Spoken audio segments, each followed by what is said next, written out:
टायमाला जत्राच्या मोक्यावरच सिलेंडर संपला. दुष्काळात 13वा महिना. मार्गशीर्षमुळे व्हेजवाल्यासाठी पुलाव बनवायचा होता, नॉनव्हेजवाल्यासाठी चिकन बिर्याणी बनवायची होती. पहिल्यांदा पुलाव तयार होता. मावशीला म्हणलं कसं झाले बघ चटणी मीठ. मावशीनं तीर्थ म्हणून प्राशन केला.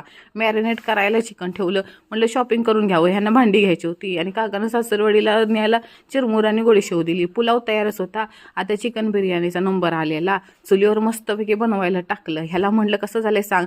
यानं पैसे दिल्यासारखं वरच्यावर कमेंट केली. अरे भावड्याला म्हणलं बुड झालं, एवढी पण थंडी काढायची नाही पडली. पटापट 15-20 पाहुणं आलं. आम्ही लागलो कामाला आणि ऐन टाईमावर भात संपला. मावशीनं पटापट कुकर चढवला आणि नवीन ताटं काढली वापरायला. घरच्या माणसाला जुनी आणि बाहेरच्या माणसाला नवीन ताटावर.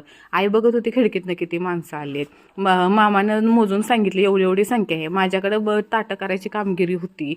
पहिली पंगत बसलेली राव आणि असा हो म्हणून भांड्याचा घराडा बाबा, कामवाली म्हणूनच शोभत होती मी.